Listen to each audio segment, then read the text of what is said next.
Hey gamers, Gecko here. Before anyone says anything, no, I'm not wearing the same clothes. Shooting these on the same day. I'm also shooting them out of order. This video was shot first, but it's going to be released second. Look at me, I'm a proper YouTuber now. I'm shooting multiple things on the same day. Damn, I'm good. Damn, I'm good. On the newest video on the main channel I got a comment asking me if I could distinguish what makes a good and bad fighting game lobby. It's something that I don't necessarily think about because I've played so many fighting games and experienced so many different lobbies that I just can tell at a moment's notice what's good and what's bad. And while it's not something I would talk about on the main channel anymore, I do think it's an interesting topic that I'd like to go over today. Because it can be easy to look at a lobby that's actually pretty decent and go, this must be bad, and look at a lobby that looks good, but actually ends up being kind of crap. So what are the things that actually make a good lobby? There's three main ones, and they're pretty simple. Usability or accessibility, options within the lobby, and if it's actually working or not. These are the three main things developers need to get right when they're making a fighting game lobby. Usability and accessibility are pretty simple. If you're going into a lobby, it is entirely because you want to fight other people. So having as little friction between getting in the lobby and getting into a match is good. If it's obvious how you get into a match, that's a good thing. If it's extremely obvious who you're fighting, that's also a good thing. If it's super intuitive to use and figure out exactly what you need to do, that's great. It's a bit of an unsung hero for this kind of thing. A lot of us just take for granted the idea of being able to use a lobby. Generally, the less menus you need to navigate and the less dumb things you need to do in order to get into a match, the better. Accessibility is also another big one. Just being able to understand and go through the menus easily is a massive part of this. We don't really have to worry about it too much. This is stuff like labeling your modes correctly, making sure people understand what game mode they're about to play when they go into a match, making sure they know who they're about to fight and their general appropriate skill. Simple things like that. Options represent more of how you interact with the lobby, so how do you queue into matches while you're in that lobby? If you are hosting lobby, are you able to change the game modes on the fly and change a lot of the rules? Can you add and remove setups if that's a thing that your lobby has? Can you change character while at a setup? Can you set the amount of win and loss conditions? Can you set the amount of people that are allowed in the lobby? Can you put a password on the lobby? Can you change the round limit? Can you change the amount of characters? Can you change the rotation style of winner stays on or loser stays on? Simple things like that. Generally, the more options you have, the better.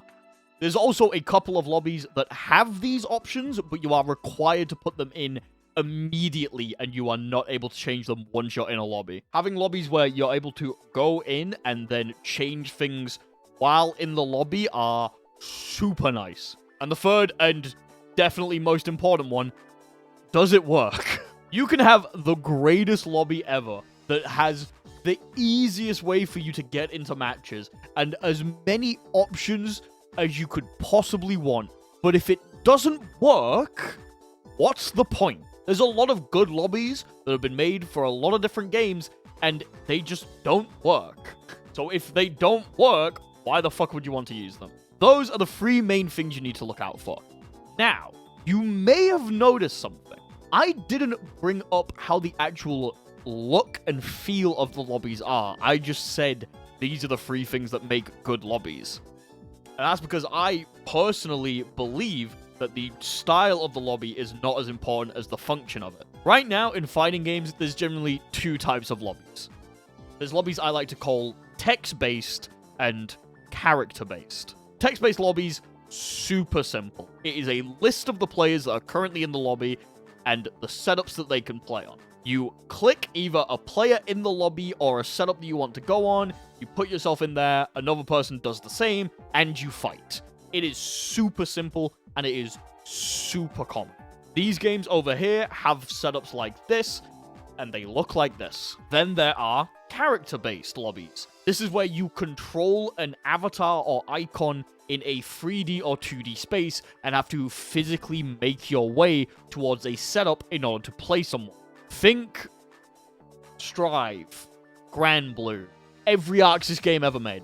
Let's just go with every ArcSys game ever made. This type of lobby is actually becoming more common as well. Street Fighter 6 and Tekken 8 both have lobbies like this. Now, in a lot of games, these aren't separate things. They are both choices that you can make. However, longer time players generally try to go towards the text-based lobbies over anything else. And that's just because they're faster, they're simpler, and they're generally easier to use. However, I don't personally think just because it's a text-based lobby, it's a good lobby, and because it's a character lobby, it's a bad lobby. And there's two very good examples for this. Has any of you been playing City of the Wolves? I fucking haven't. In the beta of City of the Wolves, they had a text-based lobby, and I'm pretty sure they still only have a text-based lobby. There was just one small problem with it. It didn't work.